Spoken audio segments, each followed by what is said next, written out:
orar, mis hermanos. Miremos nuestro rostro, cerremos nuestros ojos. Vamos a hablar con Dios. Le damos gracias, Señor, por concedernos la oportunidad de estar nuevamente en este lugar. Le rogamos que hables a nuestro corazón. Hemos entonado himnos, coros, alabando tu nombre, Señor. Pero es necesario para nosotros, que estamos en necesidad espiritual, mi Dios, llegar, Padre, y saber que el alimento espiritual es tu palabra. Habla entonces, Señor, a través de la Escritura. Enséñanos, Señor, que podamos comprender, que podamos obedecer, Señor. Así que te damos gracias por este tiempo también, en el nombre de Cristo Jesús. Amén. Tomen sus lugares, mis hermanos, por favor, pueden sentarse. Haciendo precisamente, hermanos, el recorrido por esta epístola, recordemos que la epístola a los Efesios, hermanos, fue una carta escrita por el apóstol Pablo con el objetivo de dar algunas correcciones, indicaciones a la iglesia, precisamente que estaba en Éfeso, pero que esta carta llevaba como objetivo ser una carta circular, que pudiera llegar a más iglesias que estuvieran presentando tal vez la misma necesidad o que necesitaran también estas indicaciones. Entonces, lo que hace al principio, hermanos, es dar principios teológicos, lo que Dios desea, lo que Dios quiere que su iglesia sepa. A partir del capítulo 4, hermanos, nos encontramos con indicaciones de conducta. ¿Qué es lo que una persona que va a seguir a Jesús, que desea seguir a Jesucristo, hermanos, como discípulo, como siervo, tiene que tener? Tiene que destacar en esto, hermanos, porque no se puede decir yo soy cristiano, yo quiero seguir a Jesús a mi manera. De hecho, si pusimos atención al culto de las dos, hermanos, muchos de los errores se debían precisamente a eso, a pretender seguir a Dios a nuestra manera. Y eso no existe, hermanos. ¿Por qué? Porque nos encontramos, hermanos, con la descripción de Dios, de santo. Naturalmente, los que siguen al Señor debieran procurar mantener, hermanos, una vida en santidad. Y no estoy hablando, hermanos, de que nos vistamos de blanco y nos salga una aureola en la cabeza porque ahora es santo. No. ¿Se acuerdan qué significa la palabra santo? Apartado para Dios. Una persona que se está absteniendo de todo lo que el mundo ofrece. Ahora, algo que sabemos, hermanos, es que no existe nada que el mundo ofrezca que no venga de un origen oscuro, pues del diablo. ¿Por qué? Tan solo pensemos, hermanos, en la cuestión del pecado.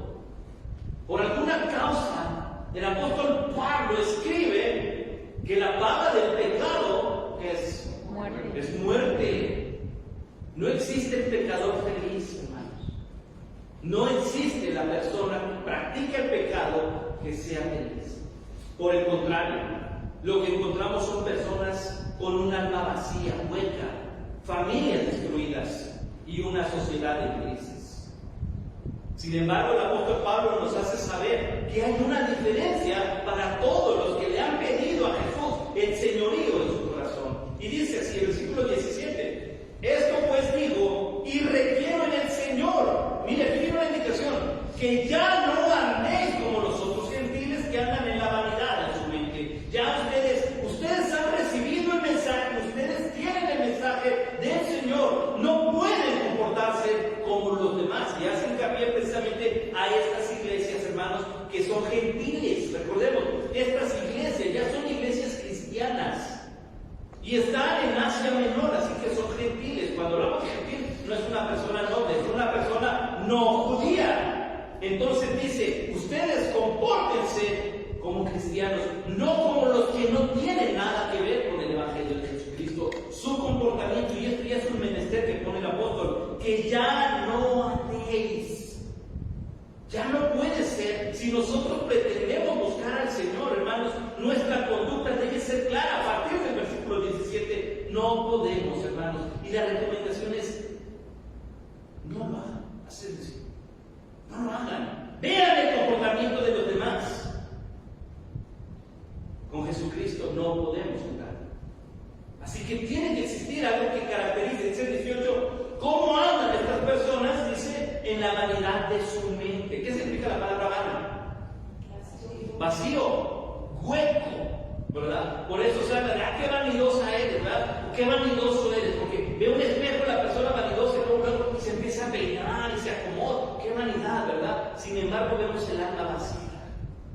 Entonces, cuando Pablo dice, estar con la vanidad de su mente, no hay nada realmente en que piensen que sea de provecho. Y baja al versículo 18, teniendo el entendimiento, mire cómo dice, entenebrecido, hay tinieblas, hay oscuridad en una mente sin Dios.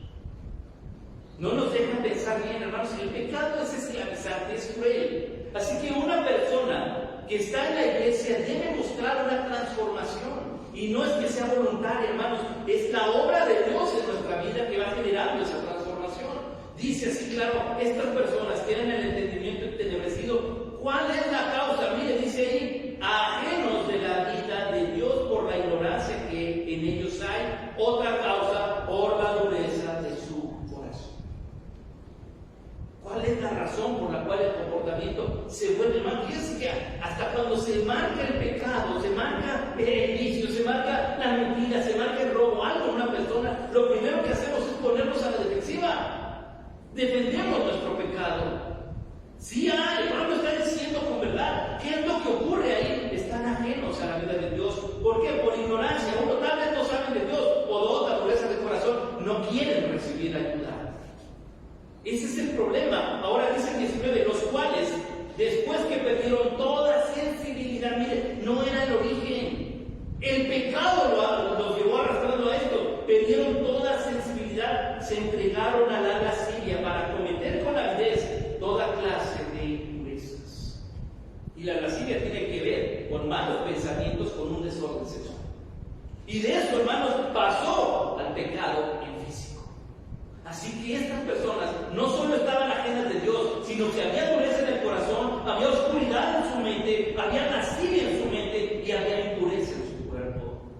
Todo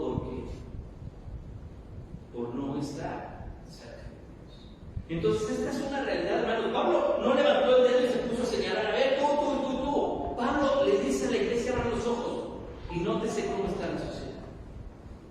La causa de que la sociedad esté en una crisis así se debe a que la sociedad no ha considerado caminar hacia Dios. Esa es nuestra realidad. Hermanos, imagínense, estamos hablando del primer siglo, cuando Pablo escribe esta epístola, pero le puedo decir que no hay mucha diferencia en nuestra sociedad en el 2025 de lo que está diciendo el apóstol Pablo. No hay mucha diferencia. Ahora, miren, aquí hay un pero, ese más en el versículo 20 es un pero. Más vosotros no habéis aprendido así a Cristo, pero a ustedes se les enseñó la palabra de Dios. Hermano, yo estoy convencido de verdad de que en este día, hasta el día hoy que es 8 de junio del 2025, por lo menos una Biblia hay en todas las casas. Por lo menos una Biblia. Ya sea hasta el Nuevo Testamento que le dan a los niños cuando hacen su primera comunión, pero hay una Biblia en una casa. ¿Sabe cuál es el problema? Que no la leemos. Y creemos que Dios tiene la obligación de bendecirnos, de cuidarnos, de darnos, de escucharnos. Pero hemos escuchado nosotros a Dios. ¿Cómo escuchamos la voz de Dios? Aquí Pablo está siendo bien claro en lo que Dios quiere. Nosotros tiene que haber una diferencia, porque dice en el versículo 21, si en verdad le habéis oído, si de verdad han escuchado la palabra de Dios. Hermanos, se predica hoy en día mucho aspectos filosóficos, psicológicos, mucha cuestión, hermanos, para levantar el autoestima. Pero si empezamos a hablar de Dios, de Jesucristo y la Biblia, se nos tacha, hermanos, de fanáticos, de religiosos, cuando lo que necesita la gente es a Dios.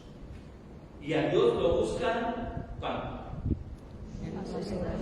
hay problemas, nada más. Hasta ese entonces la gente vuelve a Dios, o por lo menos se acuerda de Dios. Pablo dice, ustedes no aprendieron eso. Si de verdad han escuchado de Dios, si de verdad tienen el deseo, dice entonces, y habéis sido por él enseñados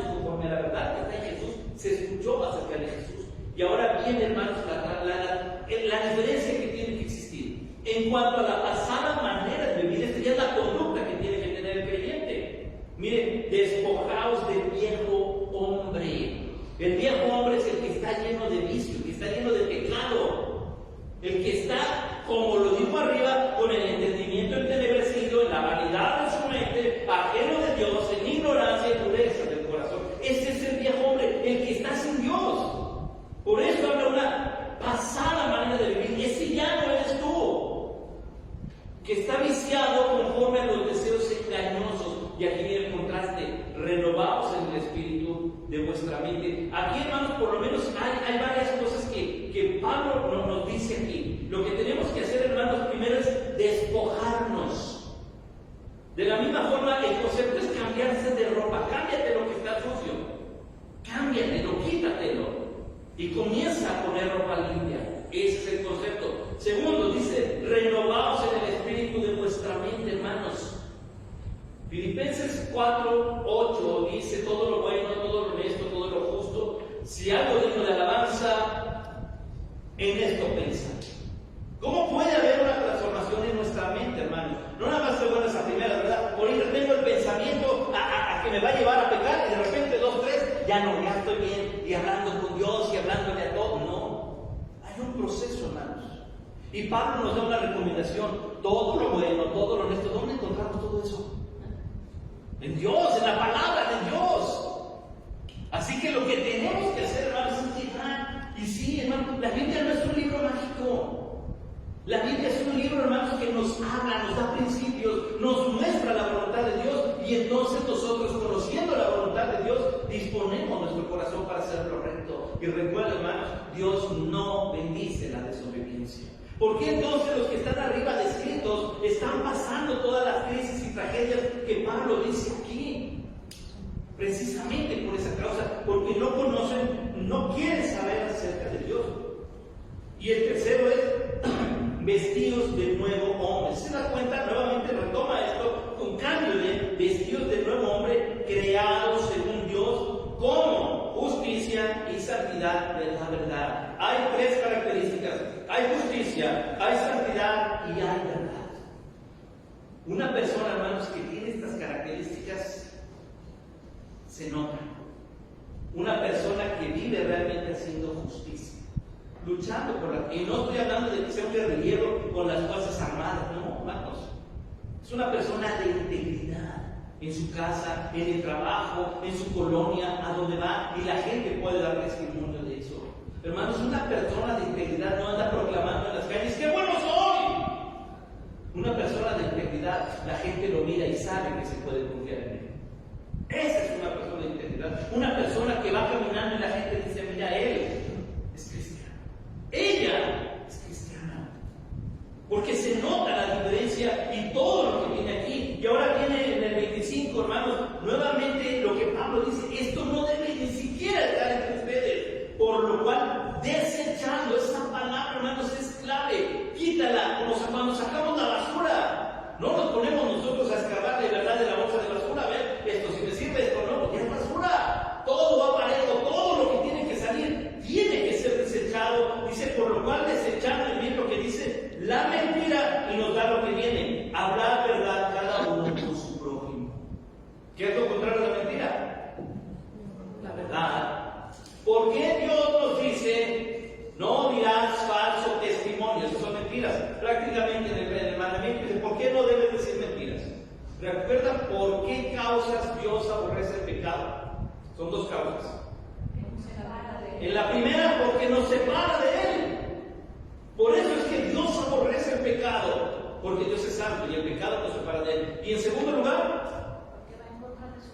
porque va en contra de su naturaleza. ¿Por qué Dios dice: no dirás mentiras? Porque Él es verdad. Porque Él es verdad. Entonces aquí nos dice Pablo de esa manera simple: desecha la mentira, lo que es falso, y comienza a hablar verdad. Demuestra que estás acercándote a Dios, que el Señor Jesús está en tu vida y que te está guiando. Eso debe marcar nuestro corazón. Cada uno con su prójimo, y nos da la razón porque somos miembros nosotros de nosotros. Iglesia, somos un cuerpo. No puede haber mentiras entre nosotros por 2 causas. Número 1, porque atenta contra la naturaleza de Dios, y número 2, porque somos hermanos. O sea, no podemos, hermanos. Una mentira Martín Lutero decía que una mentira es como una bola de nieve que se deja caer desde la punta de un monte nevado. ¿Qué pasa a medida que esa bola de nieve va cayendo? Va creciendo, va creciendo. Si usted le tocó ver alguna caricatura, se da cuenta que iba y atrapaba al coyote o atrapaba al que estaba ahí y se quedaba en medio. ¿Por qué? Porque ya no podía salir. La bola era más grande que él.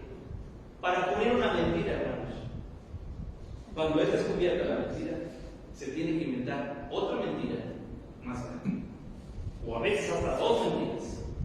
Y cuando es descubierta esa segunda mentira, se tiene que decir otra mentira más grande y hasta involucran a otras personas. Así que creo que sí tenía razón cuando dice es como una bola.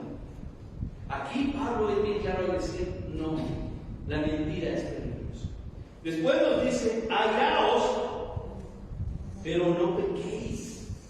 Da una razón, si te puedes enojar, claro, somos seres emocionales. Sí nos podemos enojar, sí, normal.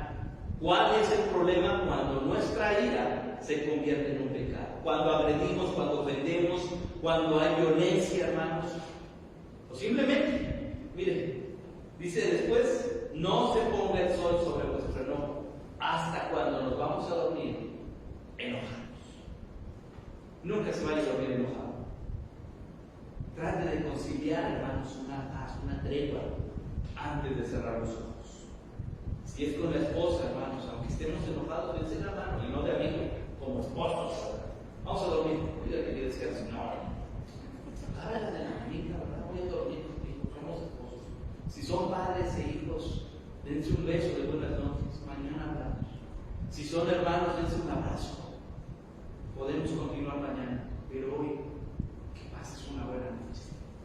Pablo dice, está bien que nos enojemos, pero no lleguemos al grado de pecado. Es más, ni siquiera se vayan a dormir con el enojo en el corazón. Hallaos, pero no pequéis. No dejen que el sol se oculte y ustedes sigan enojados. Nos vamos a arrancar por ahí. Después dice en el 27, miren, si hacemos todo esto y lo permitimos, dice, ni deis lugar al diablo. Le estamos dando lugar al diablo si yo voy enojado, si digo, o luego hay impresión, ¿verdad? Bueno, ahorita le sonrío, pero me guardo el cartuchito para cuando sea necesario.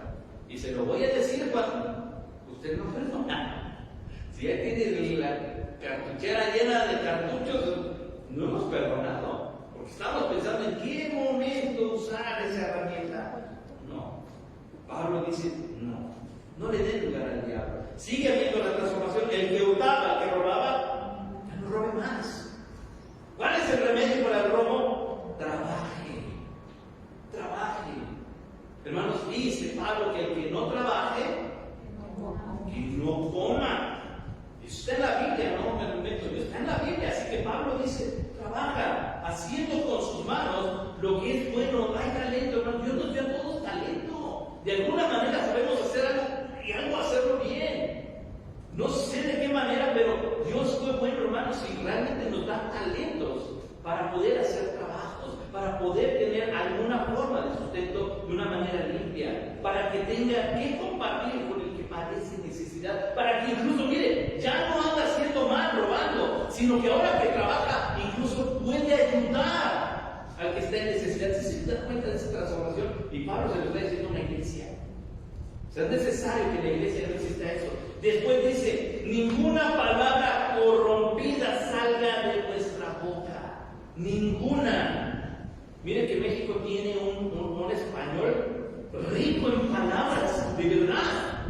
Un vocabulario tan grande que lo más triste, hermanos, es que todos hablan como groserías. O sea, de verdad. Usted vaya donde quiera, hermanos, porque desde el trabajo más humilde hasta el trabajo más grande se hablan así. Se hablan así, hermanos. A ver, espérate, yo no me llamo así siempre, hermano. No, yo no me llamo así. Me llamo Nelson. Y si diríjase a mí así, ¿verdad? O dirígete así, a mí así. Pablo dice, no dejen que su boca se contamine. No dejen que esto pase, sino que sea la que sea buena. La palabra buena. Si no voy a decir nada bueno a alguien, mejor no diga nada. Conocí a una persona, hermanos, que, cómo luchó con un problema de groserías grande. Pero para todo, hermanos, para decir que sí, nos decía alrededor de 7 groserías. Y nada más tenía que decir sí. Imagínense ya el léxico, ¿verdad? No. Y él le pedía a Dios, ayúdame a dejar de decir groserías. De repente, hermanos, tenía su niño. Estaba chiquito y él era lo que pedía. Pues que se le cae de unas escaleras, y él alcanzó a verlo, pero ya, por mucho que quiera uno como papá tirarse, no llegó. Y no llegó, y el niño, toda la cara. Llegó con nosotros, ¿verdad? Y dice, pastor, estoy contento. ¿Qué pasó? Se cayó mi hijo. Y uno dice, sí. ¡Qué alegría! Se cayó mi hijo. Pero ¿sabe qué? ¿Qué? No dije, pues, caray. Cuando vi que se cayó y que no lo alcanzaba solo, dije, gloria a Dios. Y corrí. Y llegó con nosotros, hermanos, llorando con su niño para curarle la heridita de la cabeza. Y estaba bien el niño, con el chipote, ¿verdad? Pero había una transformación en su corazón, ardía en su corazón. Cuando lo más natural es decir una grosería, Dios hizo algo, de alguna manera estorbó. Y él empezó a darse cuenta que sí había oportunidad, y empezó a trabajar en ello. Y empezó a cambiar su léxico de tal manera que a cualquier fulano, Dios le bendiga. Y Dios le, ¿cómo están sus amigos? ¿Qué traes tú? Ahora soy cristiano, decía con una sonrisa. Fue un gancho muy grande, hermano, para que todos notaran una transformación en él. Pablo dice, ninguna palabra corrompida salga, y aunque se enoja, que estaba yo enojado y se me salió, no, que no se le salga. Si se nos salió, significa que estaba guardadita ahí, ¿verdad? De la abundancia del corazón a la boca. Y solamente llegó el indicado para hacer el push de Red Bull, explotó. Si voy a hablar, sea para bendecir, sea para edificar, a fin de dar gracia a los oyentes, que todo el que me escuche sepa que hay una transformación. Y después mire esta parte bonita, versículo 30, pero también triste.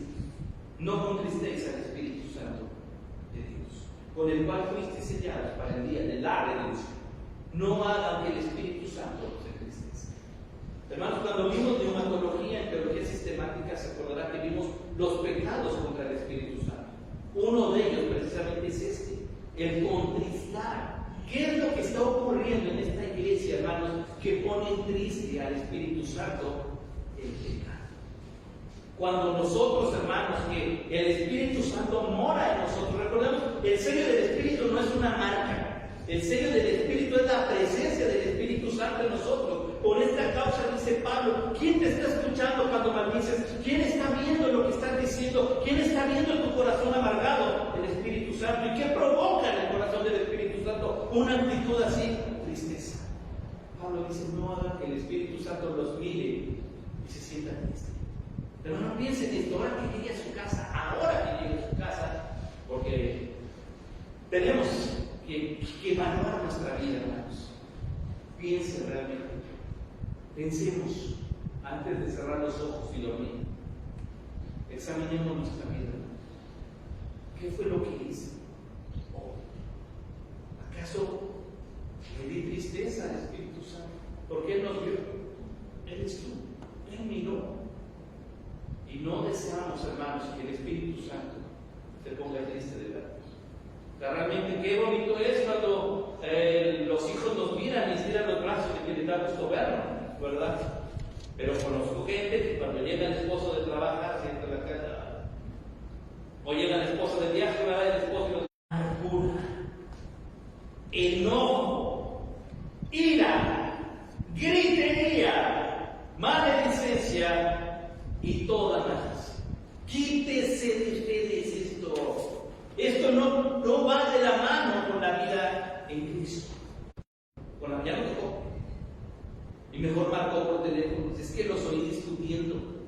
Y nosotros, ¿a qué hora vino? Porque cuando discutimos, ¿qué pasó? O sea, dijeron que ¿a qué hora no? Pues hace unos 10 minutos. No. Si es que se oían unos gritotes y volteó a mi esposa y me dice, te digo que hablas bien fuerte, ¿verdad? Y nos estábamos discutiendo, o sea, imagínense también, me han estoy allá adentro explicando las matemáticas a mis hijos, ¿verdad? Y 2 por 2, y se oye aquí, tengo la voz fuerte, pues, no estamos en la gritería, ya la quitamos, pero tengo la voz fuerte, hermanos, o sea, no, ya, ese sí es mi problema, porque imagínense si me comparte usted un secretito. Yo le voy a decir, sí, ya nadie lo va a saber. Y me va a escuchar.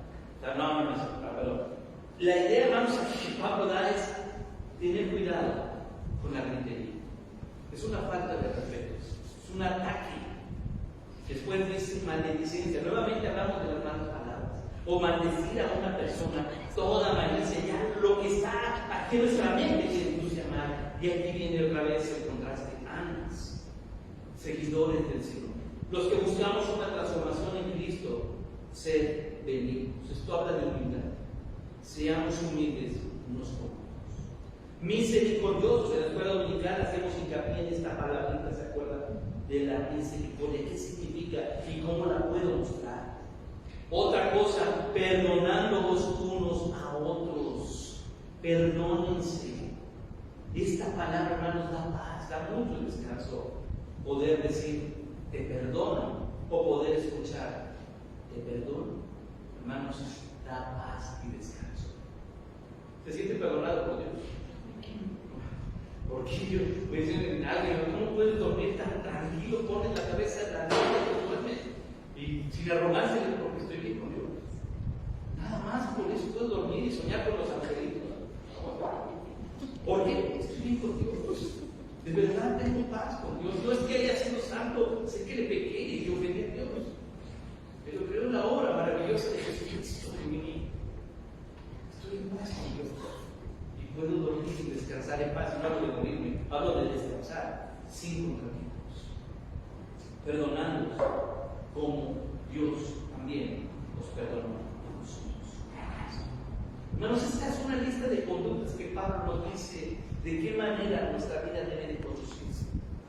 Porque aquel que proclama o busca o pretende seguir a Dios tiene, hermanos, que mostrar ese cambio. Y no es que sea un requisito, si no, entonces vamos para afuera. No, es un proceso en el cual Dios nos está llevando. Vamos aprendiendo, vamos luchando, vamos creciendo, hermanos, pero no nos rindamos. Dios es bueno. Y si nos trajo a este culto hoy, es para que escuchemos y aprendamos. Esto es lo que voy a hacer. Voy a quitar de mí, tal vez tenga usted que quitar algunas cosas de su vida que yo. Dios nos ayude, hermanos, a transformar nuestra vida y que nuestra vida realmente represente a seguidores de Jesucristo. Padre, te damos gracias por tu palabra. Te damos gracias porque nos concedes la oportunidad de estudiarla y de comprender, Señor, de una manera simple. Transforma nuestro corazón, Señor. Somos imperfectos y eso sabemos que será hasta que tú regreses. Pero en el proceso, Señor, danos esa voluntad que se requiere, puesto que tú eres quien produce en el corazón tanto el querer como el hacer. Así que toma nuestras manos, Señor. Te necesitamos. Ayúdanos a ser de bendición en nuestras familias. Ayúdanos a hacer de bendición en nuestros trabajos, en la iglesia, aquí en Salamanca, Señor, que tanto lo requiere nuestra ciudad. Permítenos ser bendición a donde vayamos. Transforma, Señor. Te pedimos que transformes nuestra ciudad, que cambies nuestra ciudad. Comienza con nosotros, Señor, y que podamos hacer tu voluntad. Gracias te damos en el nombre de Cristo Jesús. Amén. Dios les bendiga, hermanos.